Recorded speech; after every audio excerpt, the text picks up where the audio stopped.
So then you came along. What you wanted? Did you want to follow in your dad's footsteps, or what did you want to do? Here's what happened. We're close to Madison, Tennessee. Madison's the suburb of Nashville. And there was the first shopping mall built in Madison for the whole state. It was called Madison Square, okay? And in the middle of the parking lot, a former member of Dad's band who played with him on the Louisiana Hayride, Buster Doss, was a magician and he was a musician. And so he moved down to Nashville and he decided that he was a promoter too. He was going to put up this big tent and there were going to be half country music, which my dad was going to be on, and the other half was going to be a half magic show. Well, I was 6 years old. My folks never told me, hey, now, Steve, there's no magic on television, so I didn't know. But everything I saw Buster doing, I was thinking, man, this guy walks on water.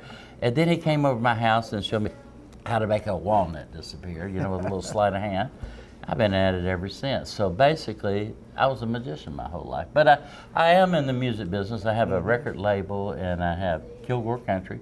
And speaking of more and more, my publishing company is called More and More Records. And I have a Hank Williams Jr. hit cut on that called The Party Song. Really? Off his last album. Yeah. Wonderful.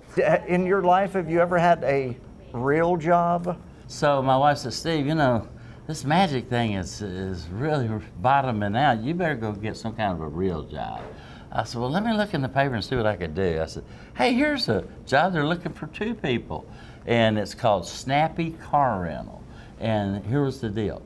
We would go, it was the easiest job in the world. We would go and bring somebody a car that'd been in a car accident, okay, and have them sign a little paper. Then about a week or 2 later, when they got their car, you know, repaired, we'd drive back to their house and Roger would get out and jump in their car and we'd go back to the office, okay? So one day we get this call, hey, y'all gotta go over to Lafayette to the projects and pick up a car. And at this time, I think it's changed down there a lot, but at this particular time back in the 80s, it was dangerous. You were just trying to get out of there alive, much less get the car. So I go and knock on this lady's door, and bless her heart, she was the skinniest woman I've ever seen in my life, probably from not eating. That's probably the situation. There are there are 5 children sitting around a 12-inch black and white television set. This other guy behind me, he knocks on the door or taps on it, you know, and he's got like a little suit on it that says Rent-A-Center, okay, overall thing. And he says, hey, I'm here to pick up that television set. Y'all behind on the payments, you know. And so here's the 5 kids looking at a TV this small. And me and Roger, they're crying, this guy. But me and Roger are both magicians, so I'm doing some sleight of hand, and he's doing a little pocket trick trying to entertain these kids. And we made them happy, but they were still miserable. Their TV's gone. So now we're headed out to the parking lot. I know this sounds like, oh, you're making this up as you go. No. We're headed out to the parking lot. These 2 dudes jump up behind the car and go, hey, man, you want to buy a TV set? I said, a TV set? He says, yeah, 25-inch RCA still in the package. I said, how much you want for it? He said, $20. I said, oh, man, that don't work for $20. He said, it works. It's still sealed up. I looked it over. It did look sealed up. So I reached in my pocket. I said, well, I only got $15. No, I got to have 20. We got to have 20. Roger looks at his pocket. I said, I got $5. So we buy the TV, right? And I said, let's go back to that lady's house. So we go back, knock on the door, and here we are with a brand new TV. And they had cable, you know, part of the deal. They plugged it up, hooked on the cable. I'm praying that TV comes on. Boom, it comes on, you know. And that lady said, man, y'all really are magicians. You know, like, you walk out here 5 minutes later, you're showing back up with a TV set. But that was just one of my happier memories that in was life. That was your real Hey, job. you know what's the TV stolen? Probably. Should I have not bought it? Probably. But did those kids love it? Yes. Oh, well. And that's why he didn't last in the real job, because he was paying for TVs and stuff Oh, well. for people that he was... Some things you just have to do. Your wife is named? Her name is Silver. Silver. Unique name for a special gal. She saved your life. Well, yeah, she did. That's a long story. Now, where did you find this information? Hey, I know you pretty well, buddy. Oh, well. But you can do the abbreviated. She saved your life when you were going through a tough time. I had gone through everything. My dad died. My dog died. I mean, it was I had to put him down, you know. It was like a country song. Then I went and got a divorce because somebody was rubbing their hands together. You know how that goes. So I was pretty down, you know. And she just came along at the right time. She had a cabin in Burkesville, Kentucky. She said, "Steve, I'm gonna get you out of this Nashville thing." So for about 2 weeks, she went over there. I mean, it put me in this thing so I couldn't get in touch with anybody, and I didn't even have a cell phone. That's how bad she took it away from me, so I couldn't call anybody. So silver saved your life when you were going through a tough time. Yep. Then you returned the favor. Well, it was a God thing, you know. I mean, really, I had a heart attack, folks, and you know, she nursed me back to life, and we were together for 10 years. I'd already been married before, and I was cautious, you know. But I had this heart attack, and I thought, well, she's been here with me for 10 years. If I don't get married to her, then my sister will get my house, you know, next of kin. And really, if anybody deserves it, it would be Silver. So one day I picked her up after dialysis, and she went totally blind. She can't walk. I hate going over her list of stuff. COPD, and just tough time with that dialysis. We'd been doing it almost 14 years this summer. That's a long, long time, 3 times a week. But God knew, you know, hey, Steve, she's going to rescue you from what you're into, and she's going to need you to help her. So that's the way it worked. And I know that you wanted to take care of her so bad, wanted to make sure that if something happened to you, that she would be taken care of, that she would get your money. Yeah. And so you rushed the wedding. You didn't even have wedding rings. We didn't. Harry Yates was our pastor. He had the Cowboy Church. Matter of fact, over here at the Ernest Hub, they had for years and years the services there. And I called Harry. I said, "Harry, we want to get married. I got the license. Can we come over?" And where's the ring? And we didn't have a ring. So he had a little ring on a keychain that he passed out to people, and we used that as our wedding ring. So we had them, but they were at home. You didn't have a ring at the ceremony, but you guys, both of you, took the vow of in sickness and in health very seriously. You still are, and you're going to turn 70 later this year? Yeah. And if I had to do it all over again, I'd do it. I've been married 3.5 times. 3.5? First wife, she passed away. Second wife, she was a real sweetheart, but we got a divorce after about 3 years. And then we were married for 7 more. We got back together. Really? And my dad's going, "Steve, this is just going to cost you double, buddy." He said, "I tried that, it won't work." Yep. So he was married to the same lady twice, too. Really? Yeah. Wow. And he was the guy telling me, "Don't do it, don't do it." Now, I live just down the road from Twitty City. Oh, yeah. And I know you have a Conway story. Oh. Tell me about it. Conway was a cool guy, and if anybody in the music business was real, you know, Conway. One day I was at the airport, I was doing a magic show out in Las Vegas, and they made the announcement.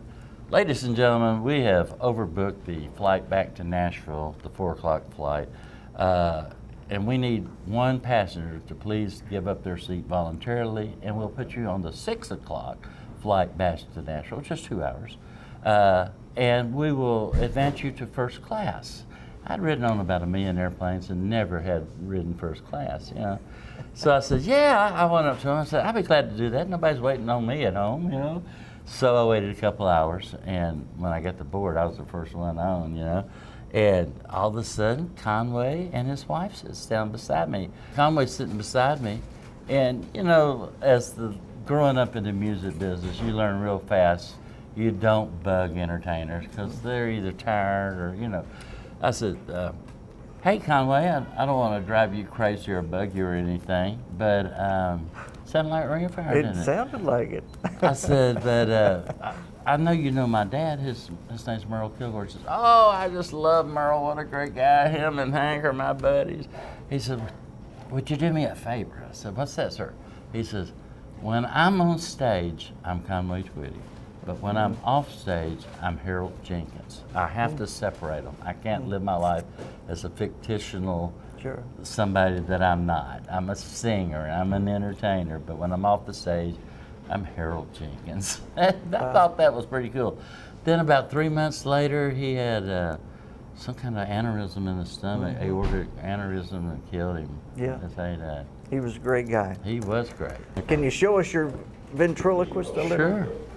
Now, not only are you a ventriloquist, but you make these? Yeah, Rod Brassfield, this is the story for you. Rod Brassfield was a ventriloquist on the Grandoleopry. Let me get this out. He was with Minnie Pearl. Right, and he would come out and he would do comedy and just Hank Williams Sr. loved him. And his ventriloquist dummy was named Bocephus. And that's where Hank Sr. would, when he would come out with Rod, he would go out and stand in the wings and watch him just laugh. And so when Hank Jr. was born, he would call him my little Bocephus, like the dummy. Isn't that something? This is one that I'm making right now. I don't have all the controls hooked up. I just brought him over, but basically this is what they call the head stick. It's always in the body, and you can't see that.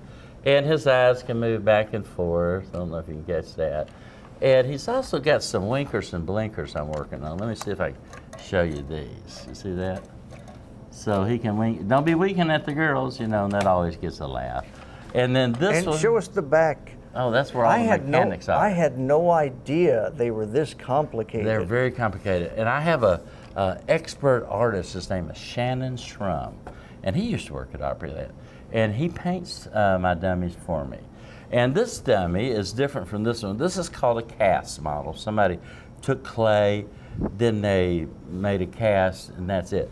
This is the original way, like when you see Edgar Bergen, with Charlie McCartney, he would have been carved. And this is one that I'm carving now. So this takes more skill to make than this one because you got to be a wood carver. And how long would it take you to make an entire one? I'm about into this for about 2.5 months right now. And generally it takes about 6 months from start to finish. And how many have you made in your life? Over 100. This is Really? like 101. So they keep getting better because I'll see something, I'll go, what if I did this, But it's just like, the old story, everybody has to have a hobby. Well, this guy, his eyebrows will be able to go up and down, his eyes will move back and forth, of course his mouth will work, and he'll be able to blink his eyes like that. And this is heavy. Yeah, I want to show you this too. This is called kid leather. See these gloves? I go to antique malls and I look for these. And so the last dummy, this one here, when I bought them, I said, hey, can I borrow some scissors? They're like $20, She's going, these are so beautiful. They're antique. I took her scissors, went, cut it right in half. She said, are you crazy? Cut the other one up. I said, I need them for the eyebrows. Really, for the eyelids, eyebrows? The eyelids. See, oh, wow. when it comes down, that is that kid leather glove right there. Isn't that something? Yeah. So it's just a hobby. It's fun. Well, how much does one of these the whole When I body get weigh? finished, the whole body, I don't know, maybe 10 pounds or something. But I get finished with them. They're somewhere between 2,000 and 2,500 when I sell them. And you sell them to other ventriloquists? Yes. Somebody that don't have 6 months to spend making a ventriloquist. How many do you have just around the house? Well, pretty much as soon as I make them, they're gone. Even this one's called for. This one is going to be my own personal dummy. I know it looks weird without seeing the eyes, but I also make the eyes too. And he's going to have the cutest blue eyes. Do you ever make any based on country music stars? Well, I've made one that looks just like Colonel Sanders, and I've made one that looks like Rodney Dangerfield. Really? A friend of mine already has one that looks like Johnny Cash and Willie Nelson, so I don't want to impede on him. Stephen, where can people find you on social media? Just look under Stephen Merle Kilgore. And you can find me on Facebook or you can find me on TikTok. TikTok and Facebook. And you usually put at least one video on a day almost. Sometimes 2 or 3. I got so many of these war stories when they come out, I just... Man, he's got a lot of stories. He's been around Nashville, Tennessee. I've been everywhere, man. I've been everywhere. Your dad didn't write that one, did he? No, But Hank boy, Snow did. He wrote that Ring of Fire. And Clifton Clowers from Wolverton Mountain was my uncle. Yeah, he was a real person. Dad wrote that when he was 14 years old. Did you get to meet Clifton? Sure did. I went up to Wolverton Mountain. He said, son, you want to shoot your first rabbit? I said, yes, sir. He says, you know how to work a gun? I said, I got a BB gun. He says, well, this is the same thing. It's a 22, except it'll kill you. Oh, man, let me tell you this story. So now I'm out there walking around the Wolverton Mountain. I'm on this dirt road, and there it is, a rabbit. And I take aim at it like Elmer Fudd, and I shoot it. And now the rabbit is jumping like 4 or 5 feet up. And I run up to it, you know, I think, oh, God, I got to do a mercy killing. So I shoot it again, just the back leg. I shoot it again, I put it on the stick, take it to Clifton. He says, man, you blew the hell out of that thing. Just go throw it over in the hog pen. We can't eat it. So that's my Clifton Clowers story. Wow. You want to take us out with what would this guy say as we end here? Oh boy, I don't know. Hey, did you have a lot of fun? I sure did. You ever want to come back and do this again? No. I don't know what he would say. There he is. Find him on TikTok and YouTube, Facebook. I'll be there. Yeah. Nice meeting everybody. Stephen, thank you for your time. Thank you, Scott. Been a joy. Appreciate it. My pleasure.